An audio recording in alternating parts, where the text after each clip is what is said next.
how much of it has to do with the groups just not knowing each other? In other words, if they had known, the town people knew you folks and you knew them, you would have been... I believe that would have been completely different. But it is not our fault again that they don't know us and we don't know them. We offer our hand to them. Much as we know, we run to do. We put ads on the newspaper. We try our best to reach to them. But I mean, they're your 40 neighbors, really, aren't they? They are our 40 neighbors. Yes, they are. I mean, we reach into there. Sidney is there. That's our neighbor. And it's not only our neighbor that way, then our people, most of them, this guy, that guy, they are living in Sidney. They are living in the town. They are living there and they are working there. They just came here for a prayer. So, and some of these people, they were here before I came here.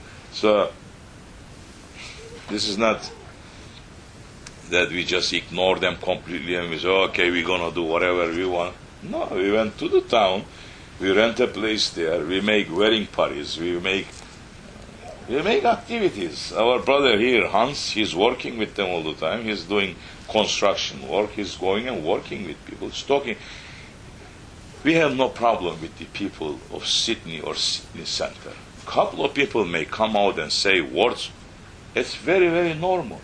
Because they are sitting and watching television day and night, and so many people, their knowledge is only through the television. So I said, I was walking on Oneonta. I parked the car and I'm walking into the Walmart, and I'm hearing some people behind me saying, Osama bin Laden, Osama bin Laden. So I know, do I have to be an expert to know? I know that they were talking to me.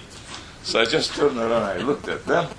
I see these people, young Italian kids, purely arrogant ones, really. They turn back to each other and they start making jokes and say, hey, how you doing? So they were very surprised and I was smiling to them. So they just ignored me. I move in, I did whatever I have to do. The Lord of the heavens has to bring things together again.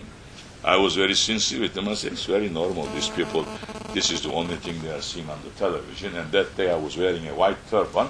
So I said, this is the figure they are thinking. So, by the way, Osama bin Laden wasn't wearing a turban up till the time that he wanted to make the big confusion for people to attack Sufis. Sufis are the one who's wearing turban. Wahhabis, they're not wearing turban. So then we start joking more and we became friends. I turned that wrong attitude just there. I didn't turn around to get upset to them. I understand them. It's very normal. Well, I'm up here like this, and these people, they see this figure. And this figure is here, right in front of them. They have the right to say that to me too. So I accepted it. I didn't fight for it. I didn't argue. I didn't turn around and say, hey, what are you saying, man? Blah, blah, blah. No. I said, you're right. But you have a wrong information about it. So this is the information. We became friends. I am expecting things like that. I was expecting. And I was expecting the worst, but it didn't happen. So we have no problem with the people of Sydney Center or let's say Sydney or Oneonta or Franklin or Unita. Nobody really went out of their way to bother us in any way. They did this, and I say, like, well, this is wrong. And if you didn't know the law, then first you have to search the law. Then you have to come to me, just like I run business in New York City, and the law comes, let's say Department of Health comes to your restaurant. They don't shut down the restaurant because you did something wrong right away. If there is something health hazard that is very dangerous for the people, right away they shut it down. They give you 3 days to fix it and to come to tell them to come and open your restaurant again. This, if we did something wrong and it's wrong there, then it is your duty. If they didn't know, I sent Abdul Hamid there to them. Before this incident happened, before anything happened, he went over there to the board meeting, saying to him, this is what happened. You have to know the law. If you don't know the law, why you are fighting with us? Go search the law and come to us. Now, the decision that you just made it, you should have made it from the first day, not now. So that shows that you're not doing your job right anyway. Don't tell me you have thousands of job to do and you didn't reach to this. This is important matter. You made our town to be a bad example to whole America, right? Because bad publicity. We are in it. We are in that. You made it that way. We didn't make it that way. And you are the officials and you have to worry. Your job is to make your town to go up, not down. And when the man is saying to him, well, aren't you care? Aren't you worried that you may have the media coming here for this? Oh, I don't care. That's arrogance. That's stubbornness. That's ignorance. And I mean, still, from that day until now, I'm giving my hand to them, saying to them, we are not that bad that you think that we are bad. Your color is a little different than mine, but we're carrying the same organs inside. Our blood is all same. But you have a problem, because they declare you the worst man in the world. So one day, in your neighborhood, they may not want you to be buried in that cemetery. And we say to you, our cemetery is open to you too. You can be buried here, it's okay. We will not fight down there, definitely. When you're going to see what is down there, you're not going to fight.